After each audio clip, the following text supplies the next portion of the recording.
तो चलिए आज हम लोग शुरू करने वाले हैं इलेक्ट्रिसिटी चैप्टर। ठीक है, इसमें शुरू करने वाले हैं।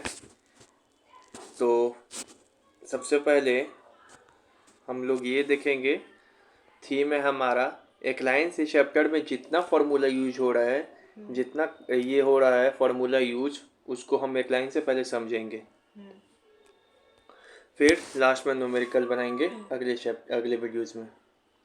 जैसे कि ये इलेक्ट्रिक करंट मतलब पता है कि क्या है, करंट है। करंट मतलब क्या होता है, इलेक्ट्रॉन का फ्लो होना। इसका फॉर्मूला होता है आई। करंट कैसे निकालते हैं, IQ/T। अभी बताएं कि करंट का मतलब क्या होता है, इलेक्ट्रॉन का फ्लो होना। इलेक्ट्रॉन क्या है, चार्ज है। चार्ज को मान लीजिए Q। तो कोई चीज़ का फ्लो किसके रिस्पेक्ट में देखते हैं, टाइम के रिस्पेक्ट में। तो क्यों, कितने टाइम में कितना चार्ज फ्लो हो जा रहा है, उसी को क्या कहेंगे, इलेक्ट्रिसिटी। तो याद यहाँ से दो बात याद रखना है। इलेक्ट्रिक करंट का फॉर्मूला क्या होता है, तो बोलेंगे I=Q/T। कई बार कहेगा Q को निकालिए, तो Q का फॉर्मूला क्या हो जाएगा, I में T। अब इससे भी ज़्यादा इंपॉर्टेंट बात यहाँ पे याद ये रखना है कि एग्जामिनर क्या करता है, आई क्या चीज में लेना, आई यहाँ पे हमेशा एम्पियर के फॉर्म में लेना है। क्या चीज में लेना है, एम्पियर के फॉर्म। एम्पियर ऐसा यूनिट होगा आई का, ठीक है ना। आई मतलब करंट का ऐसा यूनिट एम्पियर।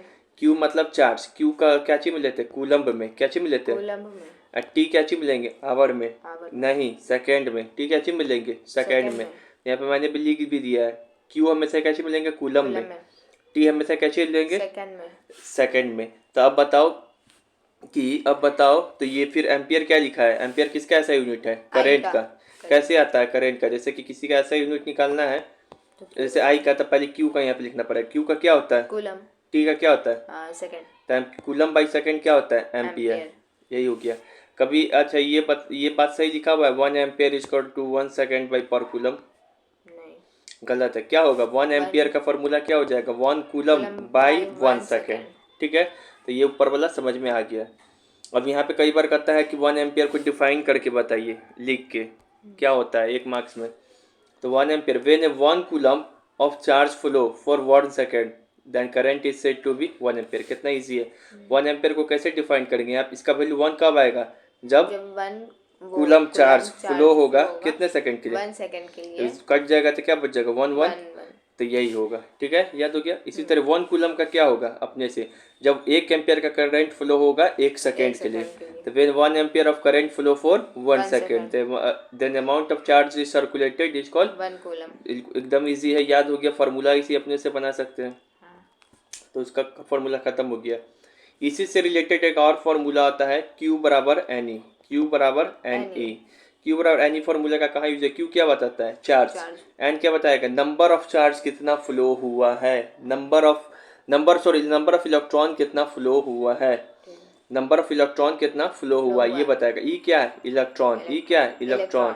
इलेक्ट्रॉन का वैल्यू आगे बताएंगे। ठीक है, तो ये फार्मूला उस तब लगेगा जब हमको कहेगा क्यू एन और ई के बीच में रिलेशन लगाना है। क्यू क्या है, चार्ज। एन क्या है, नंबर ऑफ इलेक्ट्रॉन। ई क्या है, इलेक्ट्रॉन।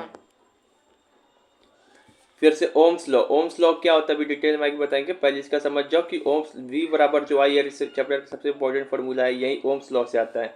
वी बराबर आई आर, यानी कि आई को हम क्या लिख सकते हैं, वी बाई बी आर लिख सकते हैं। आई को भी एक बार और क्या भी लिख रहे थे, क्यू बाई टी भी लिख सकते हैं। तो बहुत सारा फॉर्मूला हो सकता है। ठीक है, ओम्स लॉ क्या फॉर्मूला है, V बराबर आई आर। क्या एग्जाम में देगा कि ओम्स लॉ है कि नहीं, I बराबर V बाई आर, नहीं है, नहीं है, उसी को कर दो, से घुमा के देगा। ठीक है, तो यहाँ पे देखो पोटेंशियल डिफरेंस या वोल्ट क्या होता है। पोटेंशियल डिफरेंस क्या होता है, देखो नाम है पोटेंशियल और डिफरेंस, नाम है पोटेंशियल और डिफरेंस। दो जार लेते हैं, एक बड़ा जार, एक जार यहाँ पे रखते हैं, एक जार थोड़ा नीचे में रखते हैं। इसमें पूरा में पानी भरा हुआ है, इसमें पानी कम है, तो बताओ पानी किधर जाएगा, ऊपर से नीचे आएगा कि नीचे से ऊपर जाएगा, ऊपर से नीचे आएगा। तो पानी का जैसे फ्लो होता है उसे चार्ज का भी फ्लो होता है। इसी को कहते हैं पोटेंशियल डिफरेंस या वोल्टेज। ठीक है, तो देखो PD मतलब पोटेंशियल डिफरेंस, इसी को वोल्ट भी बोलते हैं। पोटेंशियल डिफरेंस बोले या वोल्ट बोले, बात एक ही है। इसका फॉर्मूला होता है कि V बराबर W बाई क्यू। V बराबर W बाई क्यू मतलब V मतलब पोटेंशियल डिफरेंस, तो एक चार्ज के द्वारा कितना वर्क डन हो रहा है, W मतलब वर्क डन, क्यू मतलब चार्ज। किसी चार्ज के द्वारा कितना वर्क डन किया जा रहा है, इसी को क्या बोलते हैं, पोटेंशियल डिफरेंस या फिर वोल्ट।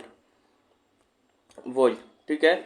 अब यहाँ पे देखिए वेन ए 1 जूल ऑफ, अब ये कैसे हम 1 वोल्ट को कैसे डिफाइन कर सकते हैं, तो अपने से कर सकते हैं W/Q, बिना देखे कसम है इसको डिफाइन करके दिखाइए। नहीं कर पा रहे हैं तो समझ जाइए आप क्या है, ये देखिए सामान है, अभी करके दिखाइए।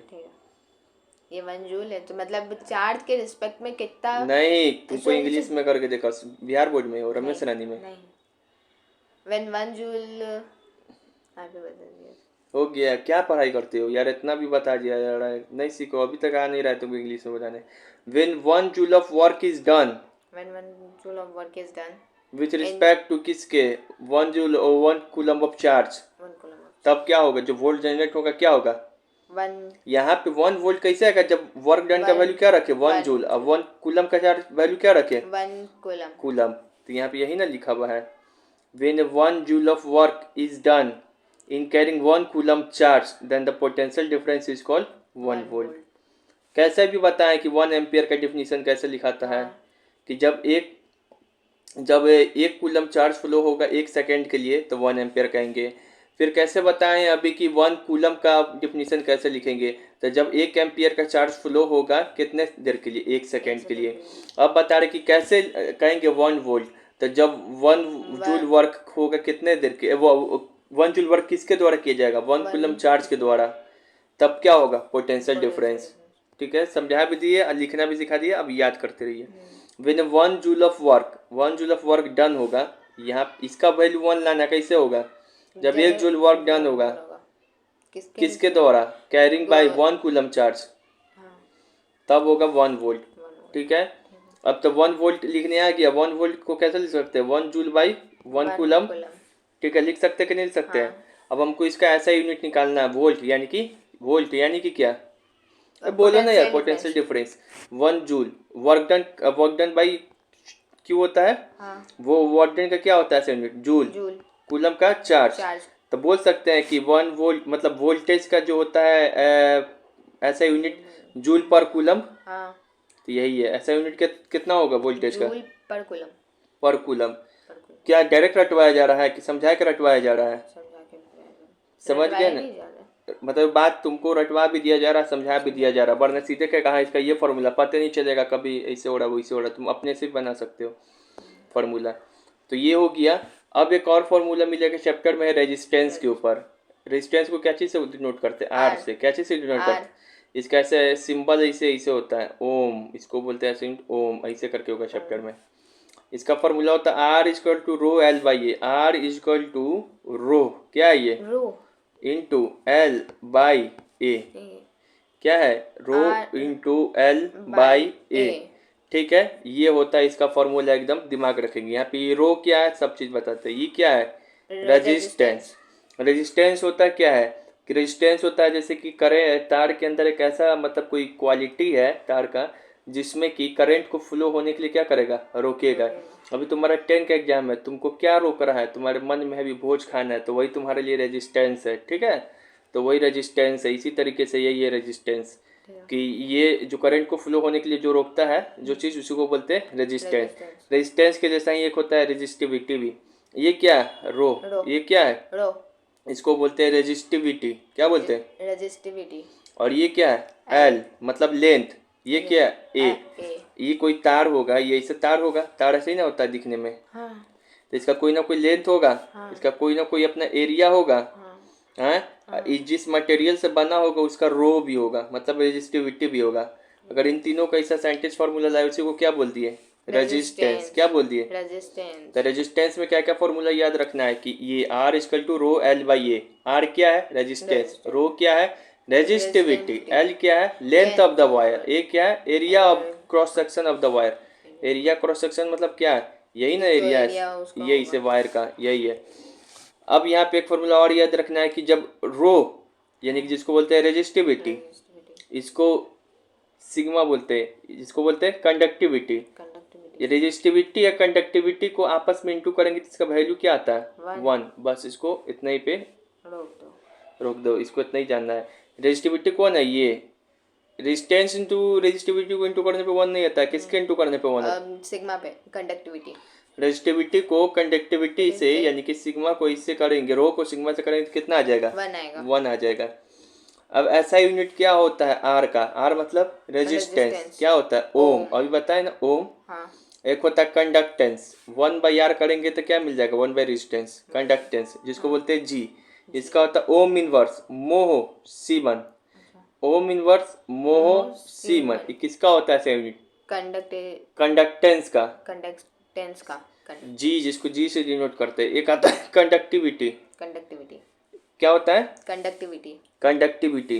तो इसका होता है, इसका क्या होगा? इसका होगा ओम मीटर इनवर्स।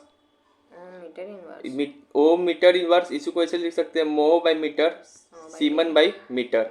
ऐसे ही तुम्हारा जितना इंपॉर्टेंट नहीं, ये वाला ज़्यादा इंपॉर्टेंट है यहाँ तक। ठीक है, चलो फिर से बता दे रहे हैं। जैसे कि देखो, इसका हमको आर का ऐसा यूनिट निकालना है रेजिस्टेंस का। कैसे निकालेंगे? तब पता ही, ये निकालेंगे नहीं, इसका डायरेक्ट रटना पड़ता है कि ओम होता है। क्या होता है? ओम होता है। ओम होता है। कंडक्टेंस मतलब क्या होता है? जो कंडक्टेंस मतलब 1/G, 1/R, जी मतलब कंडक्ट 1/R। तो आर का कितना होता है ऐसे यूनिट? ओम।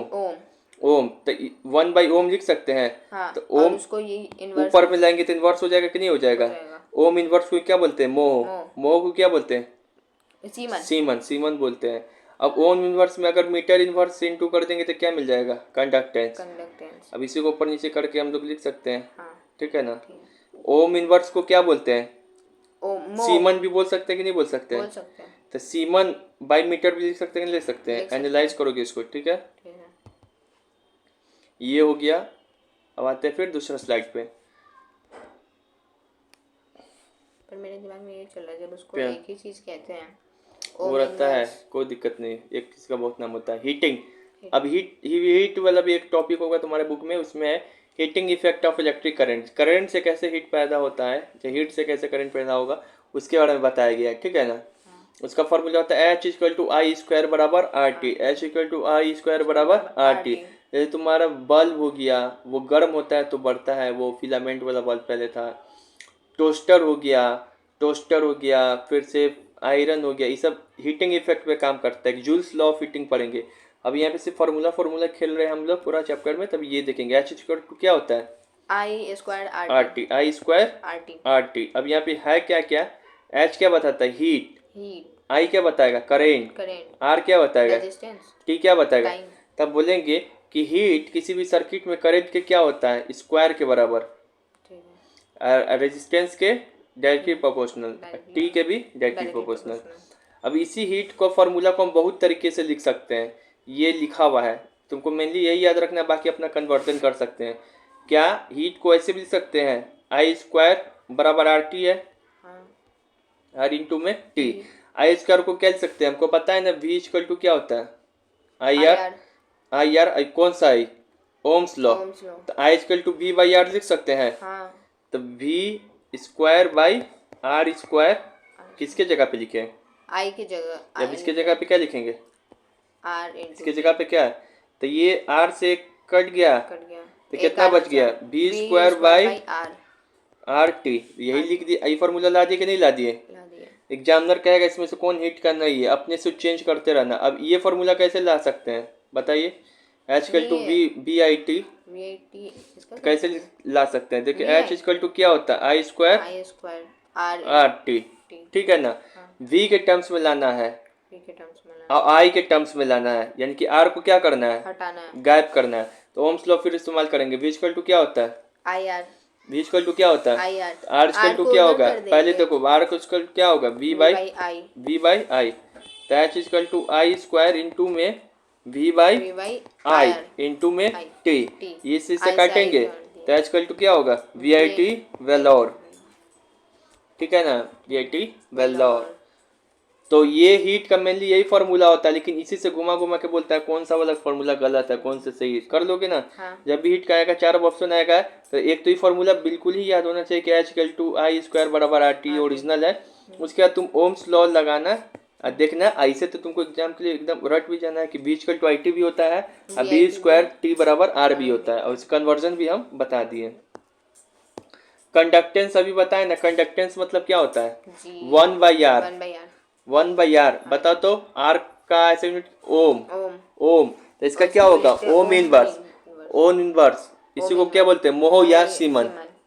ठीक है, आगे बढ़ते हैं। अब हम लोग आते हैं पावर। पावर क्या होता है? पावर वही पावर होता है कितना पावर का है, ठीक है ना। पावर इक्वल टू क्या होता है? Work done by time. It is the work done per unit. Work done by time का डेफिनेशन क्या होगा? It is the work done per unit. कितना वर्क कर दे रहे हैं किसी समय के टाइम के रिस्पेक्ट में, वही क्या होगा? Power. Capacity to do work equal power with respect to time. Power equal to क्या होता है? W by T. ये ओरिजिनल फॉर्मूला है, लेकिन इसी फॉर्मूला से हम ये दोनों भी ला सकते हैं। कैसे? तो देखो, ये V बराबर I के रिलेशन में ला सकते हैं। W को क्या लिख सकते हैं बताओ? W के लिए क्या फॉर्मूला देखा है अभी? नहीं देखा है अभी। पोटेंशियल डिफरेंस को क्या लिखते हैं? W by Q. W by Q T है वहाँ पे, टाइम के रिस्पेक्ट में देख रहे हैं। 1 जूल वर्क 1 कूलम चार्ज के द्वारा कितना कराया जाता है, उसी को 1 वोल्ट बोलते हैं। तो W बराबर क्या हो जाएगा? V इंटू में Q बाई में T। तो ये फॉर्मूला सही है पावर के लिए? सही है। लेकिन तुम ध्यान से देखोगे यहाँ पर एक चीज नजर आ रहा होगा, Q बाई T। इसको क्या लिख सकते हैं? I। तो VI भी हो सकता है पावर का फॉर्मूला, तो VI भी ला दिए। इसी तरीके से बदल बदल के ला सकते हैं हम लोग, ठीक है। तो ये भी सब पावर का क्या फॉर्मूला? सही है। जैसे हीट ऐसे ही घुमाएगा एग्जामिनर, हीट का होता है ना H² RT। क्या होता है बताते? हीट का H बराबर I² RT। और एक फॉर्मूला क्या देखे? HBIT Vellore VIT। और एक फॉर्मूला क्या देखे H का बराबर बताओ? V² into T by R। V² into T by R। अब इसी तरीके से ये भी याद होना चाहिए तुमको। डायरेक्ट अभी हम तो निकालना भी सिखा दिए, फिर भी दिमाग में नहीं घुस रहा होगा तो याद करो। B बराबर I, W बराबर वर्क डन बराबर क्या हो सकता है? V² बराबर I। या फिर यही पावर का सिर्फ ये दोनों याद करो। W by T main formula है, इसको VI भी लिख सकते हैं। पावर को वोल्ट के टर्म्स में, और वोल्ट को V इंटू I भी लिख सकते हैं। ये चैप्टर रखने वाला नहीं, ये मैथ टाइप का चैप्टर है, पूरा समझना होगा, फिजिक्स है, ठीक है ना। यूनिट ऑफ पावर क्या होता है? वॉट। पावर का यूनिट क्या होता है? वॉट। शक्तिमान के पास इतना पावर है कि वॉट लगा देगा। सही ट्रिक है याद करने का। अब एक यूनिट पूछेगा, एक यूनिट का वैल्यू कितना था? हम लोग के घर में जो बिजली बिल उठता है कैसे में उठता है? यूनिट में। एक यूनिट कितना यूनिट? 1 किलो वाट आवर थोड़ी बोलते हैं, किलो इतना किलो वाट आवर उठा है। तो एक यूनिट कितना होता है? 1 किलो वाट आवर के बराबर होता है। 1 किलो वाट आवर के बराबर ही होता है 1 यूनिट। कान खोल के सुन ले। 1 हॉर्स पावर पूछे कितना होता है इसका वैल्यू? ये पावर का ये तो 746 वाट मोटर का क्षमता नापा जाता है। इसे कितना हॉर्स पावर का मोटर है जब खरीदा जाता है। 1 किलो वाट कितना होता है? 1000 वाट के बराबर होता है। ये फॉर्मूला समझ में आ गया इतना पूरा? पावर क्या है? It is the work done per unit.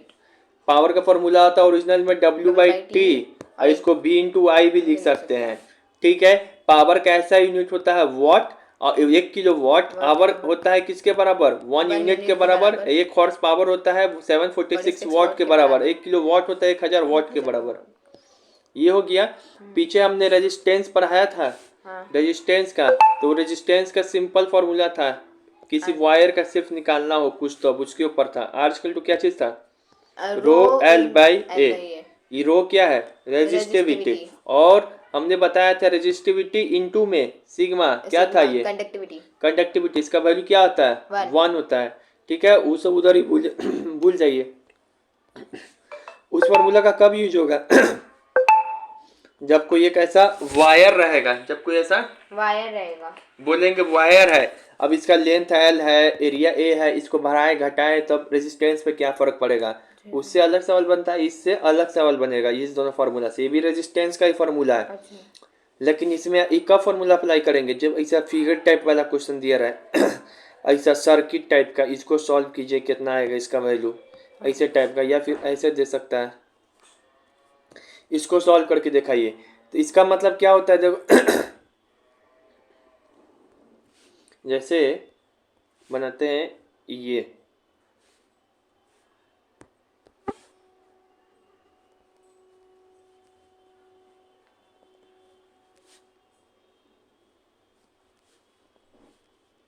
एक ये हो गया और एक ऐसे सीधे कर दिए।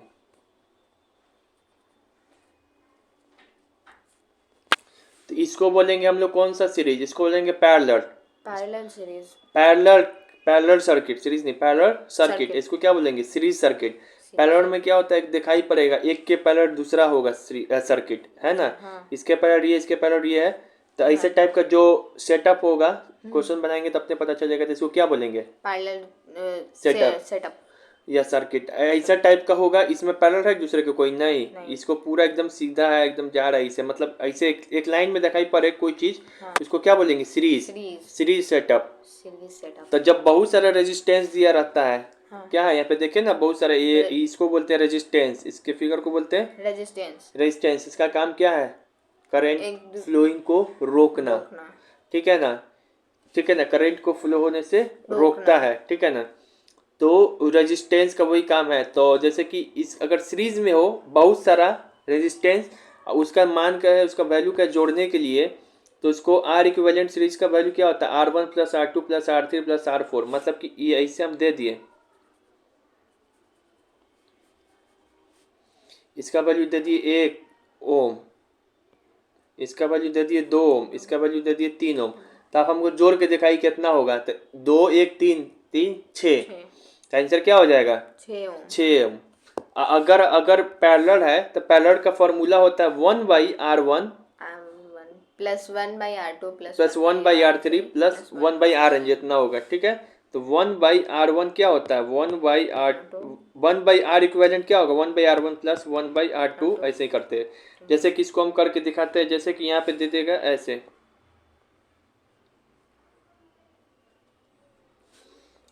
मान लो कि दो, वो क्या है, कौन सेटअप है, पैरेलल सेटअप है, एक दूसरे का पैरेलल दिखाई पड़ रहा है, सीधा में नहीं दिखाई पड़ रहा है। इसका वैल्यू मान लो कि हम दे दिए 2, इसका वैल्यू भी दे दिए 2 ओम, 2 ओम। अब हम कहेंगे क्या, इसको कहेंगे कि हम इसका इक्विवेलेंट रेजिस्टेंस निकाल के दिखाइए पैरेलल का। पूरा ये chapter same to same 12th में रिपीट होता है। तुम अगर हम पढ़ा देंगे 10th का ही, जिस दिन पूरा कर देंगे हम पढ़ ले जाके, जब दीदी का बोर्ड का क्वेश्चन हो जाएगा एग्जाम, तो तुम देखना बोर्ड का क्वेश्चन खोजना, इलेक्ट्रिसिटी तुम बना दोगे। हाँ, तो यहाँ पे देख लो, इस तरीके से पढ़ाया जा रहा है, ठीक है। तो तुम अभी नहीं ना हुआ साइंस का एग्जाम, हो गया दीदी का, साइंस का हो गया, फिजिक्स का ना, तो हाँ फिजिक्स हो गया, कल केमिस्ट्री, ठीक है। जब ये पढ़ लोगे तो जाके देख लेना, बना दोगे तुम।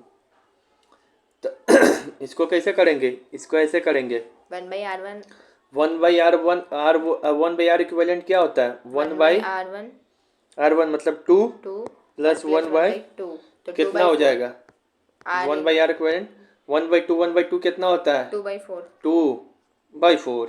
एलसीएम भी लेना नहीं आ रहा, 2/2 तो 1 तो आर इक्विवेलेंट क्या हो जाएगा, 1। ऐसे सॉल्व करेंगे, ठीक है।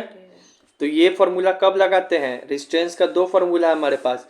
ये तब लगाते हैं जब हमको बहुत सारे रेजिस्टेंस को जोड़ना है, और रेजिस्टेंस अगर सीरीज में है तो सीधे सीधे जोड़ देंगे, रेजिस्टेंस अगर पैरेलल में तो 1/R1 करके जोड़ते हैं।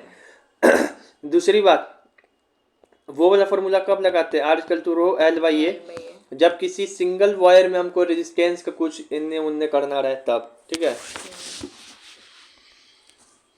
तो ये हो गया। अब हम लोग आते हैं यहाँ पे,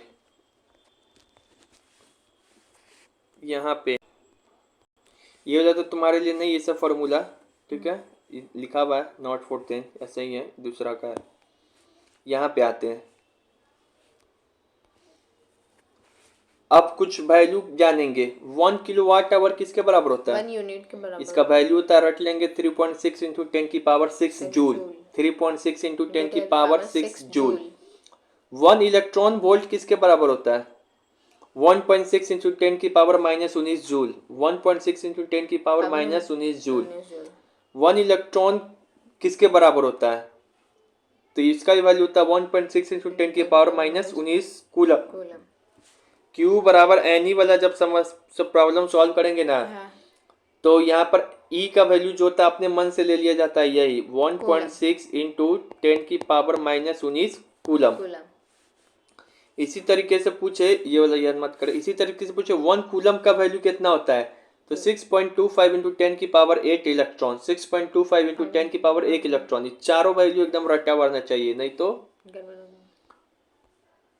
करते रहिए अपना। फिर से याद करा रहे, 1 इलेक्ट्रॉन वोल्ट का वैल्यू 1 किलो वाट या फिर 8 आवर या फिर 1 यूनिट का वैल्यू होता है 3.6 इंटू 10 की पावर 6 जूल। 1 इलेक्ट्रॉन वोल्ट का वैल्यू होता है 1.6 इंटू 10 की पावर -19 जूल। 1 इलेक्ट्रॉन का वैल्यू होता है 1.6 इंटू 10 की पावर -19 कूलम। 1 कूलम का वैल्यू होता है 6.25 इंटू 10 की पावर 8 इलेक्ट्रॉन। तुमको भी ऐसे याद होना चाहिए, ये पूरा दिया गया, याद करते रहे।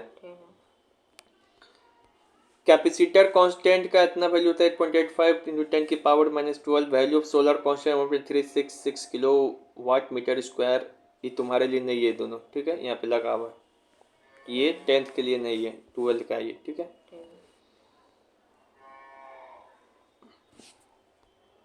तुम्हारे लिए यहीं पर है, देखो बॉक्स बना हुआ है ऐसे, ये वाला रखना है और ये वाला रखना है, इसको नहीं।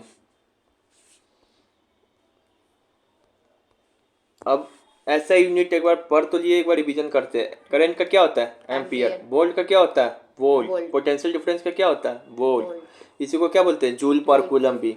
चार्ज का क्या होता है? कूलम। पावर का क्या होता है? वाट। रेजिस्टेंस का क्या होता है? ओम। कंडक्टेंस का क्या होता है? Ohm inverse. मोह, उसी को बोलते हैं सीमन। कंडक्टिविटी का क्या होता है? ओम इनवर्स मीटर इनवर्स, ठीक है। ये सीमन इनवर्स, मीटर भी तो लिखते हैं सीमन भाई। वो हो गया। अब है यहाँ पे ओम्स लॉ के बारे में पढ़ेंगे हम लोग। किसके बारे में पढ़ेंगे? ओम्स लॉ के बारे में। ओम्स लॉ के बारे में अब आते हैं डिटेल से। ओम्स लॉ कहता है कि अगर आप किसी सर्किट में कांस्टेंट टेम्परेचर पे, कहाँ पे? कांस्टेंट टेम्परेचर पे, और सेम सर्किट में अगर आप वोल्टेज का वैल्यू बढ़ाते जाइएगा ना, तो करंट का भी वैल्यू क्या होते जाएगा? बढ़ते चला जाएगा। क्या कहता है ओम्स लॉ? कि अगर आप कोई भी कांस्टेंट टेम्परेचर पे अगर आप वोल्टेज का वैल्यू बढ़ाएगा तो करंट बढ़ेगा, करंट का वैल्यू बढ़ाएंगे तो वोल्टेज बढ़ेगा।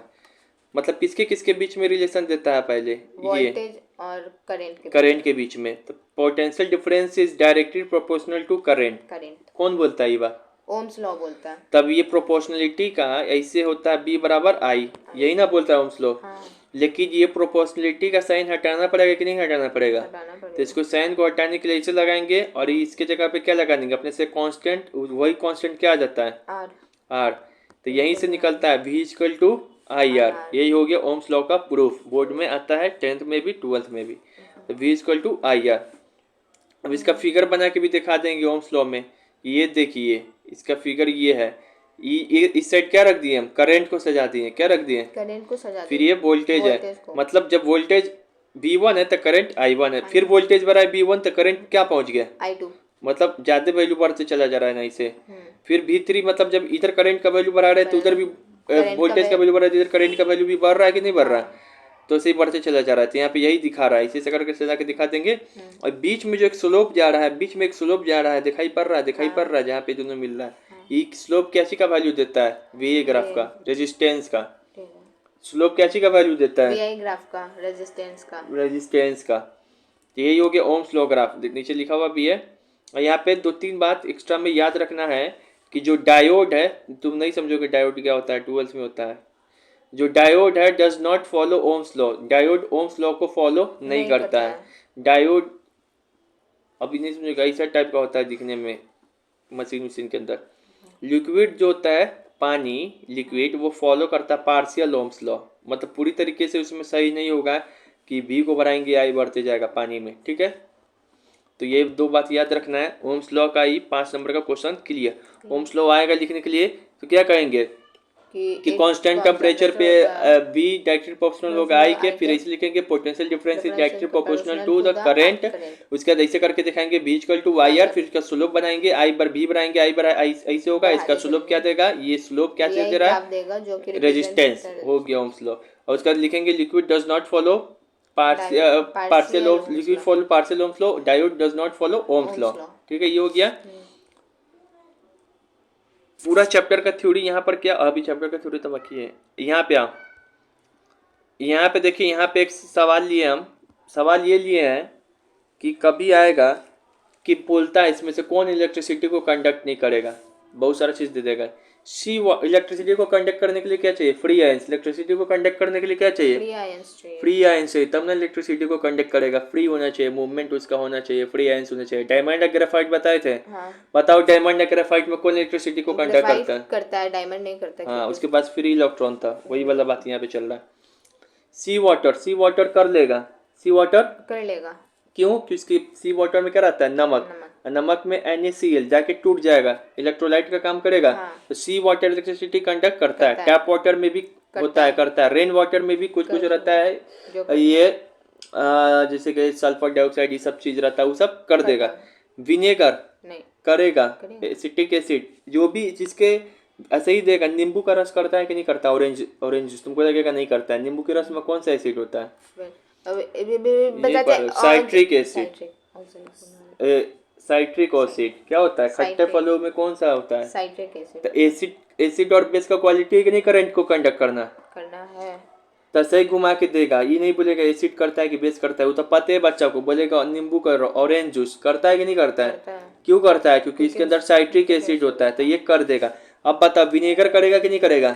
क्यों करेगा? क्योंकि इसके अंदर वो एसिटिक एसिड होता है। कार्बोनिक एसिड भी कर देगा। लाइम जूस करेगा कि नहीं करेगा? कर देगा। ये भी खट्टे फल है तो कर देगा। ऐसे घुमा घुमा के देगा, नींबू का रस, विनेगर, तो वो पकड़ लेना कि उसके अंदर एसिड है कि नहीं। हाँ। वो कर देगा। ऐसा कुछ भी नाम है वो सब करता ही है, ठीक है। जो नहीं करता है उस पर ध्यान दो। डिस्टिल वाटर, एकदम शुद्ध पानी जो रखते हैं हम लोग कहाँ? इन्वर्टर में। उसके अंदर आयंस नहीं रहता है, इसलिए हम लोग उसको पीते भी नहीं है। डिस्टिल वाटर कभी भी इलेक्ट्रिसिटी कंडक्ट नहीं करेगा। वेजिटेबल ऑयल, तेल भी नहीं करता इलेक्ट्रिसिटी को कंडक्ट।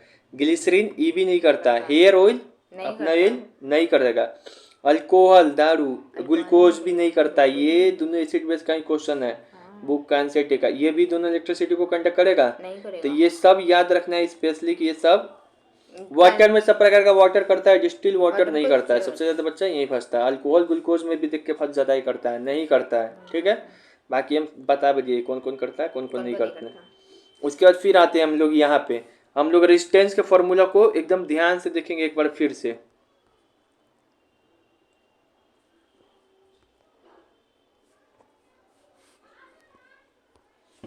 रेजिस्टेंस क्या है? इसको कैसे से डिनोट करते हैं? अरे बोलो आर से। इसका फॉर्मूला क्या बताया थोड़ा देर पहले? अभी R equal to rho L by A. यहाँ पे रो क्या बताता है? रेजिस्टिविटी। ये क्या है? रेजिस्टेंस। ये क्या है? Length of wire. ये क्या है? Area of wire. जैसे कि यही है वायर है, ऐसे इसका लेंथ एल है, ये एरिया है, इसका अपना रेजिस्टिविटी होगा कि नहीं होगा? हर एक वायर का अपना अपना रेजिस्टिविटी होता है। अगर वो मटेरियल अलग अलग का बना है, कोई सोना का वायर है तो उसका रेजिस्टिविटी क्या होगा? अलग है। कोई चांदी का वायर है तो उसका क्या होगा? एल्युमिनियम का वायर है उसका क्या होगा? अलग। कॉपर का वायर है तो उसका तार है तो उसका क्या होगा? रेजिस्टिविटी अलग होगा। तो चलिए यहाँ पे ठीक है, इससे बहुत ही भयंकर सवाल आता है। आर यहाँ पर क्या बता रहा है? किसके डायरेक्ट प्रोपोर्शनल है?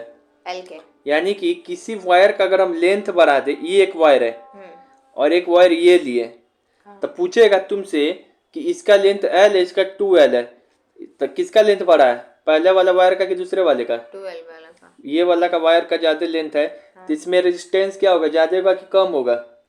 ज्यादा होगा। क्यों? क्योंकि फॉर्मूला से देख रहे कि आर किसके डायरेक्ट प्रोपोर्शनल होता है? एल के।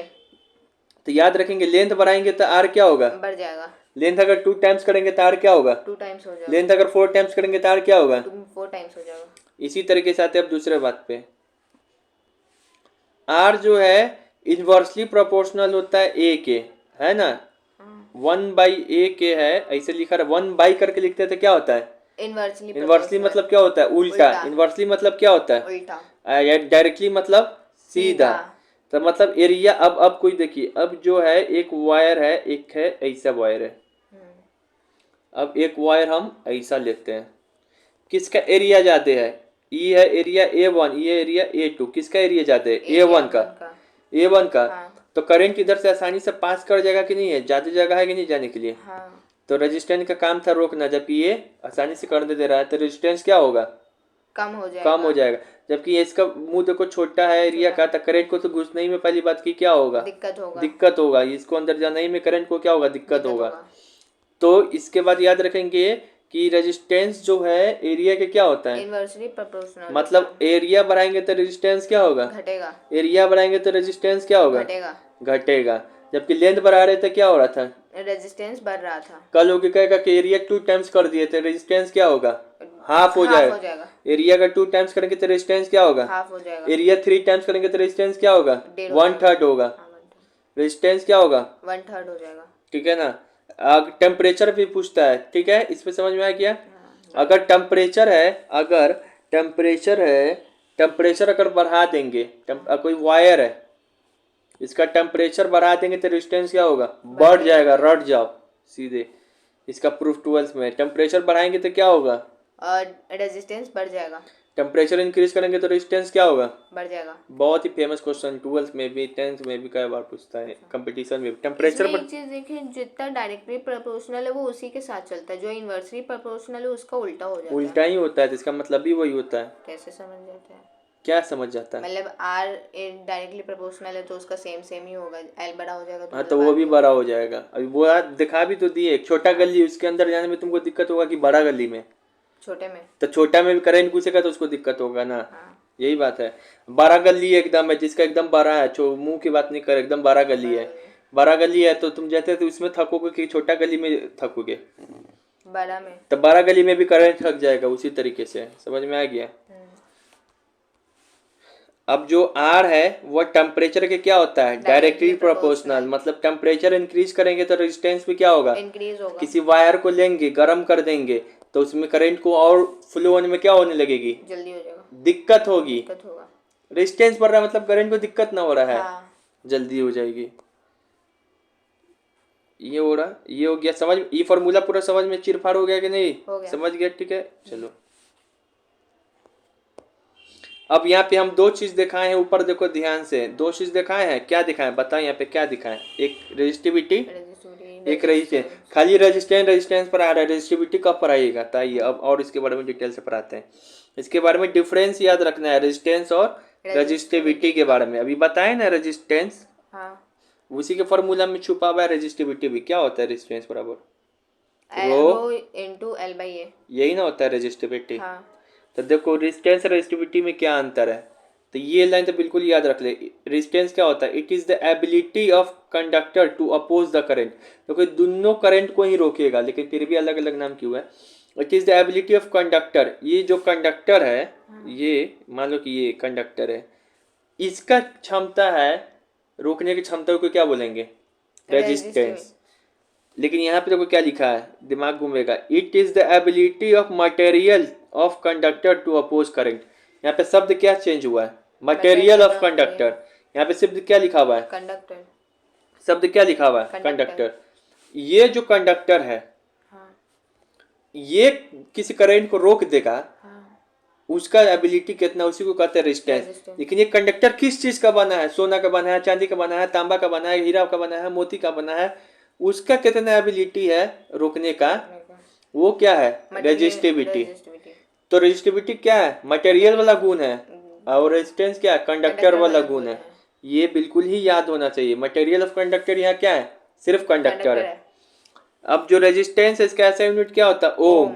इसका क्या हो जाएगा, ओम मीटर। इसका क्या हो जाएगा, ओम मीटर। उसका क्या हो जाएगा, प्रूफ करके दिखाया जाए ओम मीटर कैसे आएगा। चलिए एक एक चीज को प्रूफ भी कर रहे हैं, याद भी करा रहे हैं, फिर भी नहीं करोगे तो भूल जाओ। आर बराबर क्या होता है, rho into L by A. R बराबर क्या होता है, rho into L by A. R का फॉर्मूला, आर का बताओ क्या होता है ऐसे यूनिट, वो का निकालना है ना, इसका निकालना है, तो इसको इधर ही रहने देते हैं।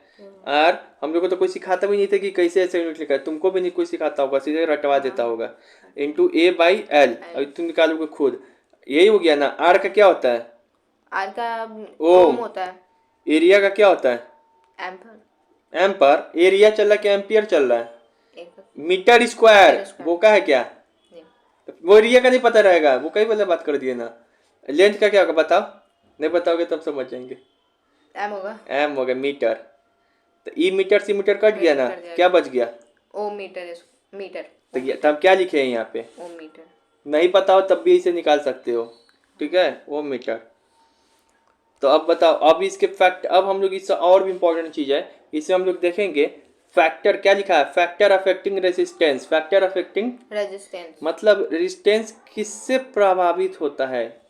जैसे तुम्हारा पढ़ाई अभी किससे प्रभावित हो रहा है, बोझ से, तो रेजिस्टेंस किससे प्रभावित होगा वो देखना है, रेजिस्टेंस किससे प्रभावित होगा। फिर यहाँ पर क्या है वही चीज देखेंगे कि जो फैक्टर अफेक्टिंग रेजिस्टिविटी, यानी कि रेजिस्टिविटी किससे प्रभावित होता है। अरे ये कोई रेजिस्टेंस है, ये किससे प्रभावित होगा, कैसे प्रभावित हो सकता है, ये तो करंट को एकदम जाने दे मस्ती से या फिर पावर करके रोक दे, ये वही ना प्रभावित हुआ, इसका मतलब कैसे होगा। तो हम बताए हैं ना, इसका फॉर्मूला बताए हैं ना, R = क्या होता है, रो इनटू L/A। अभी बताए थे ना, लेंथ बढ़ा देंगे तो रेजिस्टेंस क्या हो जाएगा, बढ़ जाएगा। तो मतलब रेजिस्टेंस बढ़ जाएगा तो करंट को पास होने देगा नहीं ना, तो मतलब लेंथ से प्रभावित होता है कि नहीं होता है, होता है। लेंथ बढ़ाएंगे तो रेजिस्टेंस बढ़ेगा, एरिया घटा देंगे तो रेजिस्टेंस बढ़ जाएगा, एरिया बढ़ा देंगे तो रेजिस्टेंस घट जाएगा। एरिया भी प्रभावित करता है कि नहीं वायर का रेजिस्टेंस को, बढ़ा छोटा करे तो कुछ भी। अब उसके बाद बताओ, रेजिस्टिविटी भी बढ़ा देंगे तो रेजिस्टेंस बढ़ेगा कि नहीं बढ़ेगा, डायरेक्टली प्रोपोर्शनल हुआ कि नहीं रेजिस्टिविटी के भी। अब बताओ टेम्परेचर बढ़ा देंगे तो क्या होगा, गर्म कर देंगे तो रेजिस्टेंस भी बढ़ जाएगा, बढ़ जाएगा। नेचर ऑफ मटेरियल पर भी डिपेंड करेगा कि नहीं करेगा, करेगा। रेजिस्टिविटी पे डिपेंड कर रहा है, वही हो गया नेचर ऑफ मटेरियल। मतलब कि कोई वायर है तो जरूर सोना के तार में कुछ अगर करंट पास कराएंगे तो उसका करंट पास होने का जो स्पीड है, या फिर एल्युमिनियम का करंट पास होने का स्पीड, दोनों का क्या होगा, अंतर होगा। ठीक है, अंतर होगा। तो समझ में आ गया, इसका मतलब हम समझ गए कि रेजिस्टेंस सब चीज पे डिपेंड कर रहा है, टेम्परेचर पे, लेंथ पे, एरिया पे, रेजिस्टिविटी जिसको मटेरियल बोलते हैं वायर का। टेम्परेचर बढ़ाएंगे तो रेजिस्टेंस बढ़ेगा, लेंथ बढ़ाएंगे तो रेजिस्टेंस बढ़ेगा, एरिया बढ़ाएंगे तो रेजिस्टेंस घटेगा, रेजिस्टिविटी यानी मटेरियल का गुण बढ़ाएंगे तो रेजिस्टेंस बढ़ेगा। ये समझ में आएगा इधर। अब जो है यहाँ पे आते हैं कि ये किस पे डिपेंड करता है, कौन, रेजिस्टिविटी। तो रेजिस्टिविटी के बारे में याद रखेंगे, केवल दो ही चीज पे डिपेंड करता है, resistivity depends on only two things, एक तो नेचर ऑफ मटेरियल, वो अपनी मटेरियल पे, एक टेम्परेचर पे, तो मतलब लेकिन ये रेजिस्टिविटी जो है तुमको कभी भी क्या समझे हम लोग कि रेजिस्टिविटी जो है, रेजिस्टिविटी केवल किस पे डिपेंड करता है, दो थिंग्स पे, कैची पे, नेचर ऑफ मटेरियल और टेम्परेचर पे। रेजिस्टिविटी भी टेम्परेचर पे कैसा बिहेव करता है, रेजिस्टेंस के जैसा, मतलब टेम्परेचर बढ़ाएंगे तो रेजिस्टिविटी भी बढ़ता और रेजिस्टेंस भी बढ़ेगा। लेकिन यहाँ पे नोट करके क्या लिखा है कि नोट याद रखें, रेजिस्टिविटी कभी भी वायर के लेंथ और एरिया पे निर्भर नहीं करता है, डिपेंड नहीं करता है, जबकि रेजिस्टेंस करता है। समझ में आ गया, यही डिफरेंस है। अब देखिए फिर से बता रहे हैं इसमें दोनों में अंतर, कि ये कंडक्टर का गुण है, उस कंडक्टर के मटेरियल का गुण है रेजिस्टिविटी। इसका ऐसा यूनिट ओम होता है, इसका ऐसा यूनिट ओम मीटर होता है। ये रेजिस्टेंस कैसे पे डिपेंड करता है, टेम्परेचर पे, लेंथ पे, एरिया पे और रेजिस्टिविटी पे, मटेरियल पे। इस सब पे बढ़ता है, सब इस पे बढ़ता है, लेकिन इस पे घटता है, एरिया पे घटता है रेजिस्टिविटी, और इस पे भी बढ़ता है। और जो आपका ये है रेजिस्टिविटी है, ये सभी पे डिपेंड नहीं करता है, किस पे नहीं करता है, ना ही लेंथ पे, एरिया पे करता है, टेम्परेचर पे करता है, वो भी वैसे ही बिहेव करेगा जैसे रेजिस्टेंस बिहेव करता है नेचर ऑफ मटेरियल पे। ठीक है ना। और उसके बाद ये है कि सबसे अधिक रेजिस्टेंस पूछे, एक एक्स्ट्रा पॉइंट नोट कर दिए हैं, जैसे कि है हमारे पास तीन चीजें, एक है मेटल है, एक है एलॉय है, एक है नॉन मेटल है। तो पूछेंगे सबसे ज्यादा रेजिस्टेंस किसका होगा, मेटल का, मेटल का, नॉन मेटल का। MAN, ये ट्रिक है, MAN मतलब मेटल से ज्यादा होगा, सबसे ज्यादा नॉन मेटल का, फिर एलॉय का, फिर मेटल का। तो यहाँ ट्रिक लिख दी MAN, ये आता है क्वेश्चन। सबसे कम किसका है, मेटल का रेजिस्टेंस, सबसे उसके बाद एलॉय, मेटल से ज्यादा एलॉय का, एलॉय से ज्यादा नॉन मेटल का। तो यही ट्रिक है, MAN, N मतलब नॉन मेटल का सबसे ज्यादा, एलॉय का, फिर मेटल का। ये हो गया। चलिए अब इफेक्ट ऑफ टेम्परेचर, चलिए यहाँ देखो, अब ये देखो इफेक्ट ऑफ टेम्परेचर पे देखते हैं एक और चीज। अभी हम थोड़ा देर पहले बताए थे, क्या बताए थे कि टेम्परेचर पे दोनों डिपेंड करता है, रेजिस्टेंस भी और रेजिस्टिविटी भी। और टेम्परेचर बढ़ाने पे रेजिस्टेंस भी बढ़ता है और टेम्परेचर बढ़ाने पे रेजिस्टिविटी भी बढ़ता है। लेकिन यहाँ पर अब हो जाएगा एक खेला। अच्छा। वो खेला क्या है? मैंने जो भी सारा बात पीछे बताया है वो कंडक्टर के लिए बताया है। कंडक्टर इंसुलेटर पढ़ते हो ना, चैप्टर का यहीं से शुरुआत है। कंडक्टर जिसमें क्या होता है? करंट पास होता है। इंसुलेटर एक कंडक्टर है। तो मैंने जितना बताया वो कंडक्टर के लिए बताया है। किसके लिए बताया? कंडक्टर के लिए बताया। तो टेम्परेचर बढ़ाने पे रेजिस्टेंस और रेजिस्टिविटी दोनों बढ़ेगा। किसके लिए? कंडक्टर के लिए। लेकिन एक और चीज सब बताए थे, कंडक्टिविटी वो घट जाता है। अच्छा। वो घट जाता है। ज्यादा कर से पहले पीछे ही वाले से पूछ लेगा, इधर से कम पूछेगा इसमें से सवाल तुम्हारे पेट में, लेकिन फिर भी बता दे रहे हैं। और पीछे वाला तो BBI है। लेकिन सेमी कंडक्टर के केस में क्या हो जाता है? उल्टा। क्या हो जाएगा? उल्टा। सेमी कंडक्टर क्या चीज है? सिलिकॉन, जर्मेनियम, ये सब सेमी कंडक्टर हो गया। तो सेमी कंडक्टर में क्या होगा ना कि टेम्परेचर बढ़ाएंगे ना तो उल्टा चीज होने लगेगा, कंडक्टर के उल्टा। यानी कि बताओ, सेमी कंडक्टर में टेम्परेचर बढ़ाएंगे तो रेजिस्टेंस क्या होगा? घट जाएगा। रेजिस्टिविटी क्या होगा? घट जाएगा। कंडक्टिविटी क्या होगा? बढ़ जाएगा। यही है डिफरेंस। कंडक्टिविटी को ऐसे डिनोट करते हैं, सिग्मा। ठीक है, तो यही है। फिर से बता रहे, इफेक्ट ऑफ टेम्परेचर क्या देखें? तुमको कंडक्टर वाला ही याद रखना है। एग्जाम में जब तक नहीं बोले कुछ भी क्या समझना है? कंडक्टर है। कंडक्टर है। जब बोले सेमी कंडक्टर के केस में क्या होगा तब तुम दिमाग लगाना है। तुमको मेनली यही केस याद रखना है। लेकिन इसका केस कम आता है, 12th में ही ज्यादा पूछता है ये वाला केस। ठीक है, 10th में नहीं। 10th में यही वाला केस पूछेगा 99%, लेकिन 1%। ठीक है, तो यही बात याद रखना है कि कंडक्टर के लिए ऐसे ही सिंपली भी तुम जानो कि रेजिस्टेंस क्या होता है? बढ़ेगा, नहीं घटेगा। टेम्परेचर बढ़ाने पे क्या बढ़ेगा? टेम्परेचर बढ़ाने पे क्या होगा? बढ़ेगा। रेजिस्टिविटी भी बढ़ेगा। लेकिन कंडक्टिविटी घट जाएगा। इसी का उल्टा हो जाता है सेमी कंडक्टर में। टेम्परेचर बढ़ाने पे रेजिस्टेंस घट जाता है, रेजिस्टिविटी घट जाता है और कंडक्टिविटी बढ़ जाता है। समझ में आ गया? वही चीज है। अब आते फ्यूज। फ्यूज के बारे में पढ़ना है। यहाँ पे 3 चीजें एक लाइन से पढ़ना है। जूल्स लॉ ऑफ हीटिंग पढ़ाए अभी? जूल्स लॉ हीटिंग पढ़ाए हैं। H = I H स्क्वायर कर दिए हम। H = I स्क्वायर RT पढ़ाए हम। इसको और क्या लिख सकते हैं? VIT वेलोर भी लिखना सिखाए हैं। और क्या लिखना सिखाए? V² में R/T। मेनली तो यही याद रखना है।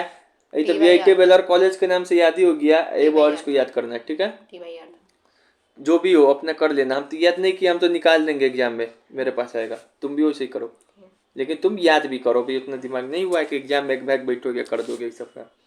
ठीक है ना। फ्यूज। अब फ्यूज के बारे में जानेंगे। उसी की जो जूल्स लॉ ऑफ हीटिंग है ना, उसका एप्लीकेशन पूछता है। फ्यूज में, टंगस्टन में, हीटर में। फ्यूज क्या होता है? घर में जो फ्यूज लगा रहता है, जो क्या करता है? शॉर्ट सर्किट से बचाता है। क्या चीज से बचाता है? शॉर्ट सर्किट से बचाता है। Prevent from short circuit. Prevent to flow of excessive current, मतलब रोकता है करंट को ज्यादा फ्लो होने से। एक बैग वोल्टेज ज्यादा है गया था, करंट क्या होगा? रोकेगा उसको। एक पराका लग जाएगा, बढ़ेगा। कौन सा लॉ? Ohm's law. तो ज्यादा करंट आ जाएगा तो वो भी दिक्कत है ना। तो वो करंट फ्लो को क्या होगा? रोकेगा। तो prevent excessive flow of current. Hindi में थोड़ा लिख दिया, इंग्लिश में कन्वर्ट कर सकते हो। हीटिंग इफेक्ट पर आधारित, मतलब based on heating effect. Fuse कैसी पर बेस्ड है? हीटिंग इफेक्ट पे। कैसे हीटिंग इफेक्ट है? हीट अगर तो जैसे रेजिस्टेंस रहता है ना, इसमें अगर हीट होगा ना ज्यादा, हीट देखो ये घर का सप्लाई है। क्या है? घर का सप्लाई है। ये घर का सप्लाई। ऐसे नहीं, ऐसे समझाते। हीटिंग इफेक्ट पे कैसे काम करता है ये फ्यूज है, ये है वायर है। ये वायर से कहाँ पे दिया गया? घर के सप्लाई हाउस में। और ये कहाँ से लाइन आ रहा है हमको? वहां से, पोल पर से। लोल पोल पर से क्या कर रहा है? बैठ के लाइन भेज रहा है। तो लोल पोल पर से भेजेगा लाइन। तो फ्यूज क्या करेगा? अगर ये मान लो ज्यादा वोल्टेज आ गया, तो फ्यूज क्या करेगा? जैसे ही होगा, ये फ्यूज है, ये क्या करेगा? इस करंट को रोकेगा, ये आगे नहीं जाने देगा। कैसे रोकेगा? तो ये है ना, आपस में जल जाएगा। ये फ्यूज क्या होगा? आपस में जल जाएगा। ये जल जाएगा तो कनेक्शन टूट गया कि नहीं टूट गया? घर का सारा चीज क्या हो गया? सेव हो गया। जल रहा है, सेव हो गया। ये कनेक्शन नहीं टूट गया, ये फ्यूज क्या कर दिया? फ्यूज बचा दिया। तो ये हीट होके क्या हो गया? रोका है उसको बेस ऑन हीट। अरे उसे इंग्लिश क्यों रट रहे हो? जहाँ इंग्लिश में ज्यादा रटो वहाँ नहीं रटो। पहले समझो यहाँ पे फ्यूज क्या हो गया, हीटिंग इफेक्ट पे काम किया ना, हाँ। फ्यूज जल गया, हाँ। फ्यूज टूट गया ना। तार है, समझो, इमेजिनेशन नहीं करने आता है। ठीक है। तार है तो जल गया, तार हाँ, जल गया, तार टूट टूट गया, गया, तो इतना दूर का कनेक्शन इस दोनों के बीच का क्या हो गया? पहुंच गया देख घर तक, पगलेट का इनके टूट टूट गया। गया। एक लड़का लड़की के बीच में, उसके बीच में दरार ला दी तो कनेक्शन खत्म ना हो गया। ये चीज है। उसके बाद क्या हो गया तो देखो, तो ये फ्यूज का तुम बताओ, ये चीज हमको क्या, हम तो रटवा देंगे, समझो यहाँ पे, समझोगे तो नहीं भूलोगे। ये फ्यूज है, क्या चीज पे काम करता है? Heating effect. जल जाता है कि नहीं जलता है? जलता है। जलता है कि नहीं जलता है? जलता है। जलता है कि नहीं जलता जलता है। अच्छा ये बताओ, क्यों फ्यूज लगाया जाता है? कि ताकि करंट एक्स्ट्रा घर में हमारे ज्यादा नहीं जाए। तो बताओ, ये फ्यूज रेजिस्टेंस से बना रहता है कि नहीं बना रहता है? वायर से बना रहता है इसी से लपेट के। तो ये फ्यूज क्या करता है? करंट को आगे नहीं जाने देता है। इसका मतलब ये बताओ, नहीं तो बड़ी मार मारेंगे। ये जो फ्यूज है, इसमें जो रेजिस्टेंस लगा हुआ रहना चाहिए, कम वाला लगना चाहिए कि ज्यादा वाला? ज्यादा वाला कि कम वाला रेजिस्टेंस लगना चाहिए? 1 मिनट रेजिस्टेंस ना अरे बोलो ना जल्दी, नहीं मारेंगे। चलो जल्दी बोलो। तो कम वाला लगेगा। बैक बोका कहेंगे, ज्यादा वाला लगना चाहिए। पहले हम ज्यादा बोले थे, ज्यादा वाला रेजिस्टेंस लगाएंगे तब ना करंट को आगे नहीं बढ़ने देगा। हाँ। अब एक और मौका दे रहे हैं। अच्छा। कैसा फ्यूज लगाना चाहिए? इसका जल्दी पिघल जाए कि लेट से पिघले? लेट से। बैक बोका कहेंगे, ताकि लेट से पिघले, जल्दी पिघलना चाहिए तब ना लाइन जल्दी सप्लाई कट ऑफ करेगा। अच्छा। तो मेल्टिंग पॉइंट लो होना चाहिए और रेजिस्टेंस क्या होना चाहिए? मतलब एरिया कम होगा इसका। वो सब छोड़ो, एरिया पे एरिया। अच्छा। अभी यहाँ पे ही देखो, बस यही सवाल पूछेगा कि फ्यूज में क्या होता है, रेजिस्टेंस क्या होता है फ्यूज का? होता है। ताकि करंट को फ्लो होने नहीं दे, रुक जा करंट, आगे मत जा, रुक जा रुक जा। और मेल्टिंग पॉइंट ज्यादा लो होना चाहिए। हाँ। लो होगा तो मतलब आओ जल्दी पिघल जा, हम तो लो हो गए। हाँ। जल्दी पिघल जाएंगे हम, ठीक है ना। और हमेशा हीटिंग इफेक्ट पे काम करेगा। हमेशा घर में सीरीज में जोड़ा जाता है इसको। किस में जोड़ा जाता है? तब 5 बात याद रखेंगे फ्यूज के ऊपर। ऐसे तो समझा भी दिए, नहीं खोपड़ी में आ रहा था रटो। शॉर्ट सर्किट से बचाएगा, prevent from short circuit, prevent from excessive flow of current, based on heating effect. Heating effect पे बेस्ड है। फ्यूज ऑलवेज प्लगड इन सीरीज, हमेशा फ्यूज को सीरीज में जोड़ते हैं। फ्यूज के पास क्या होता है? High resistance. रेजिस्टेंस हमेशा हाई रहेगा इसका फ्यूज का, ताकि करंट को रोक दे। मेल्टिंग पॉइंट लो होगा ताकि वो जल्दी गर्म होके पिघल जाए फ्यूज, और कनेक्शन ऑफ कर दे। अब यहाँ पे देखो, कंफ्यूजन यही सब पे होगा, ये तो याद कर लिए, लेकिन समझोगे तो कभी कंफ्यूजन होगा। टंगस्टन क्या होता है? बल्ब होता है पहले के जाने, जो 10 रुपया में बल्ब देता था। हाँ, येलो कलर। ये गर्म होता था तभी पूरा बल्ब बढ़ता था। ऐसा वाला ये गर्म होता था तो क्या होता था? तभी बल्ब बढ़ता था। मतलब इसके गर्म होने पे ही ना बल्ब बढ़ रहा है। हाँ। तो वो भी रेजिस्टेंस से बना रहता था। ठीक है। टंगस्टन। अब बताओ इसका रेजिस्टेंस कैसा होना चाहिए? ज्यादा होना चाहिए इसका भी। क्यों ज्यादा होना चाहिए? ऐसे लपेटा हुआ रहता है एकदम, तो वायर का लेंथ बढ़ाते जा रहा है कि नहीं बढ़ाते जा रहा है? ज्यादा होना चाहिए। प्लस गर्म, ज्यादा रेजिस्टेंस होगा तो क्या होगा? बल्ब ज्यादा गर्म होगा। कैसे? अपने से बोल रहे हैं, कहीं का सुन लिए, प्रूफ करो तो। ज्यादा रेजिस्टेंस होगा तो ज्यादा गर्म होगा। नहीं बताया रेजिस्टेंस पे डिपेंड नहीं कर रहा है हीट। इसी कारण इसका रेजिस्टेंस क्या होना चाहिए? ज्यादा होना चाहिए। मेल्टिंग पॉइंट क्या होना चाहिए? लो होना चाहिए। ओ, कि ताकि पिघल जाए, बॉल फूट जाए। नहीं, इसमें नहीं होना चाहिए। इसमें क्या होना चाहिए? हाई होना चाहिए। ठीक है ना। कितना कंफ्यूजन वाला चीज है, नहीं समझोगे तो रटोगे। हाई लो करते रहते थे हम लोग 10th में। यही रेजिस्टेंस समझ में आ गया। बॉल पिघले नहीं ना, फ्यूज को पिघलाना है कनेक्शन तोड़ने के लिए, तो मेल्टिंग पॉइंट लो होना है। बॉल वहाँ पे नहीं पिघलाना है। ठीक है, तो मेल्टिंग पॉइंट क्या होगा? हाई। अब हीटर ऐसे देखिए हो, हीटर ऐसे रहता है घर में, हीटर। अब इसका जवाब दोगे, इसका बताओ मेल्टिंग पॉइंट क्या होना चाहिए? मेल्टिंग पॉइंट इसका ज्यादा होना चाहिए। ज्यादा होना चाहिए कि पिघले नहीं तो हाथ सेकते रह जाना, जूस बन जाएगा तार का। रेजिस्टेंस कितना होना चाहिए? हाई होना चाहिए। ऐसे भी देखते लपेटा हुआ रहता है। अब क्यों? ताकि हीट ज्यादा प्रोड्यूस कर रहा है। समझ में आया? तो इसका मतलब हम ये देखें कि भैया मेरे, किसी बच्चा को समझ आया तो ठीक, नहीं तो और भी मेरे पास उपाय है कि फ्यूज में भी रेजिस्टेंस हाई होता है, टंगस्टन में भी रेजिस्टेंस हाई होता है, और हीटर में भी हाई होता है। बस फर्क ये है कि फ्यूज का जो मेल्टिंग पॉइंट है उसको पिघलना रहता है तो लो कर देंगे, बाकी इस दोनों को नहीं पिघलना रहता है तो इन दोनों का मेल्टिंग पॉइंट हाई। इसके बाद भी नहीं समझ में आया तो जाके पानी भी लीजिए, उसके अंदर डूब जाइएगा। ठीक है, ये हो गया। अब यहाँ पे देखिए सीरीज और पैरेलल, सीरीज और पैरेलल, इस दोनों में क्या है? तुम्हारा टाइम कब का समाप्त हो चुका है? चलो तुम ही बोलो। सीरीज और पैरेलल, सीरीज है डायरेक्ट, पैरेलल अभी बताए ना सीरीज और पैरेलल। हाँ। सब चीज समझाए सीरीज और पैरेलल। एक और बता रहे हैं हम अब डिटेल में, तो पहले तो सिनॉप्सिस दे दिए थे, अब डिटेल चल रहा है। सीरीज जो होता है क्या होता है? इसे सीरीज होता है। हाँ। तो सीरीज में ना ये देखो बनाए भी हम सीरीज, यहाँ देखो यहाँ पर है सीरीज।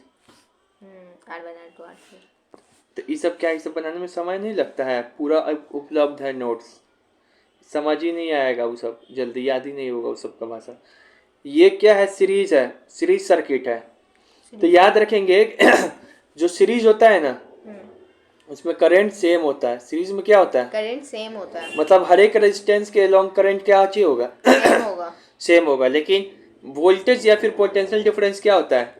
अलग होता है। सबसे इम्पोर्टेंट पूछेगा सीरीज में क्या चीज सेम होता है?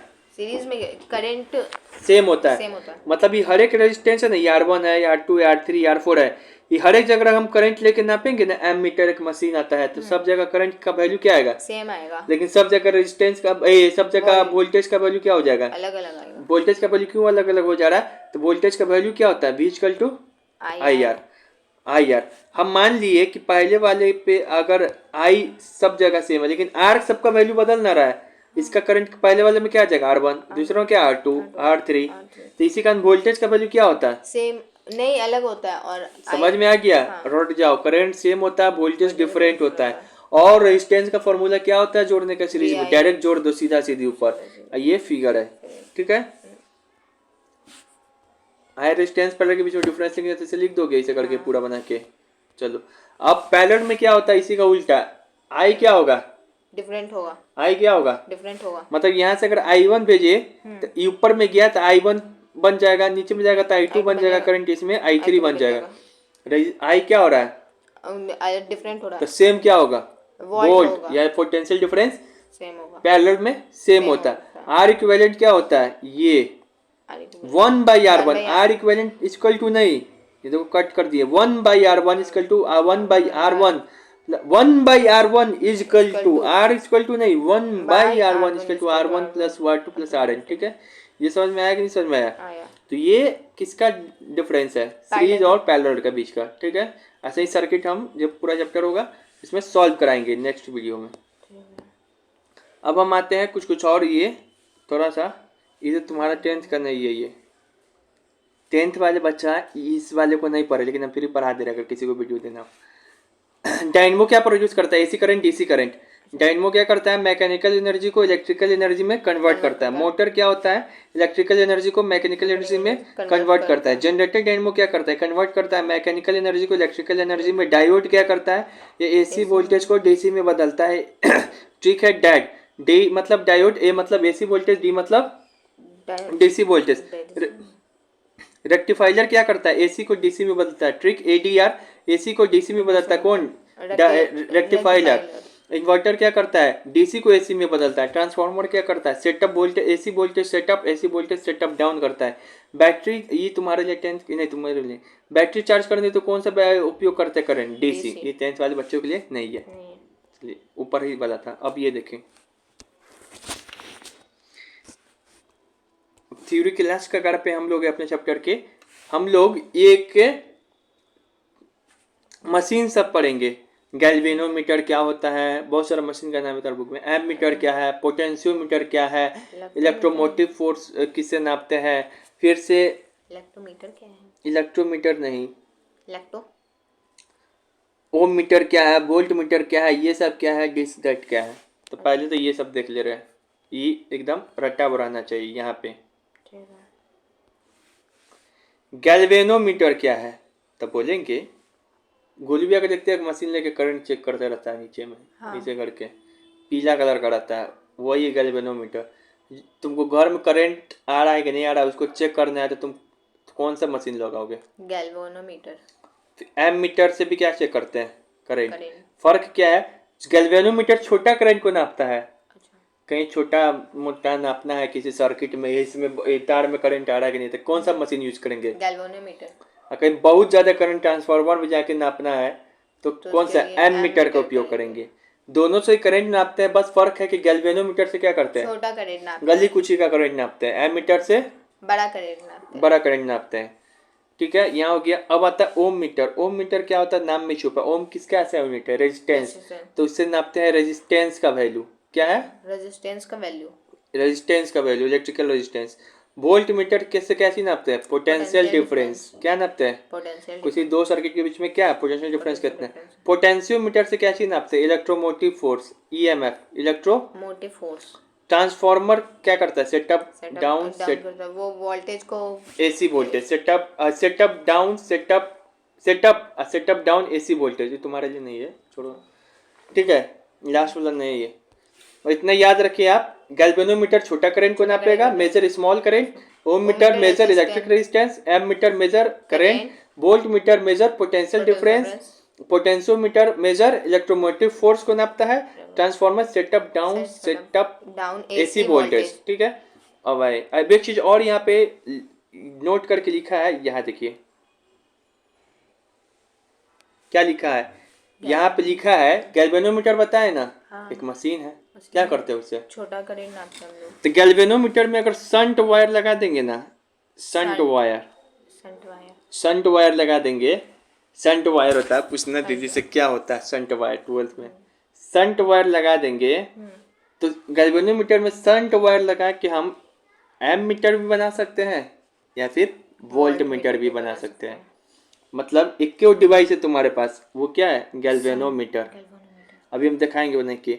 अब इसमें अगर हम शंट वायर लगा देंगे तो वो वही बन जाएगा, कभी वोल्ट मीटर भी बन जाएगा और कभी एम मीटर भी बन जाएगा। तो ये बात सही है कि नहीं, गैल्वेनोमीटर से एम मीटर वोल्ट मीटर बना सकते हैं with the help of shunt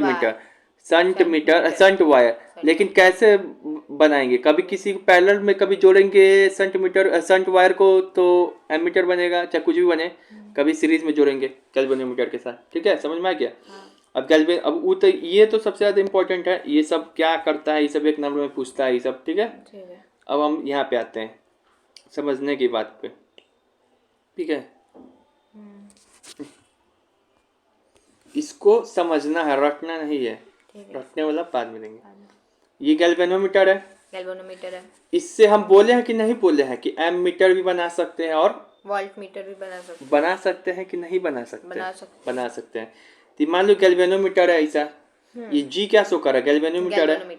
इसके पैरेलल, इसको कहाँ पे लगाए हम, नीचे में लगाए। हाँ, मतलब पैरेलल में लगा दिए, इस शंट वायर लगा दिए। कैसे लगा दिए, शंट वायर लगा दिए। तो हमको यहाँ पे एक मिल जाएगा क्या, एम मीटर।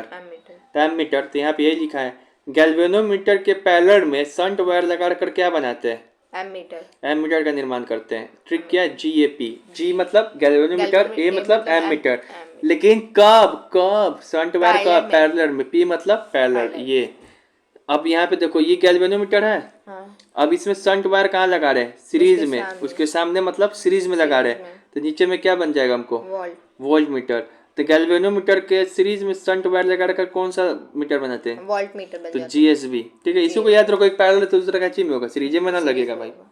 ठीक है, अब देखो, अब उसके बाद ये किसी का डिफरेंस पढ़ रहे हैं हम लोग, एम मीटर और वोल्ट मीटर। एम मीटर ये हो गया, ये वोल्ट मीटर। एम मीटर कैसे बनाएंगे गैल्वेनोमीटर से, GAP मतलब गैल्वेनोमीटर के जस्ट पैरेलल होगा, एम में नहीं शंट, तो एम मीटर बन जाएगा। गैल्वेनोमीटर के सीरीज में होगा जब शंट, तो वोल्ट मीटर बन जाएगा। GAP गैप, ये ट्रिक याद रखें। अब एम मीटर हमेशा सीरीज में ही लगाया जाता है। ये क्या है, शंट वायर में लगा रहा है गैल्वेनोमीटर में पैरेलल, लेकिन एम मीटर हाँ। तो हमेशा इसके साथ किस में लगाएंगे, सीरीज में लगाएंगे। किसके, गैल्वेनोमीटर। देखो समझो लाइन को, गैल्वेनोमीटर को हमको एम मीटर में बनाना है, तो शंट वायर कहाँ लगाएंगे, गैल्वेनोमीटर के पैरेलल में। लेकिन एम मीटर कहाँ लगता है गैल्वेनोमीटर में, सीरीज में, इसके सामने लग रहा है। हाँ। इसी तरीके से गैल्वेनोमीटर से हमको लगाना वोल्ट मीटर, तो कहाँ लगाएंगे, सीरीज में लगाएंगे शंट को। लेकिन वोल्ट मीटर हराएगा कहाँ पे, पैरेलल में। उसको ये सेटअप समझ जाओगे, फिगर इसे तो अपने समझ में आ जाएगा। ठीक है,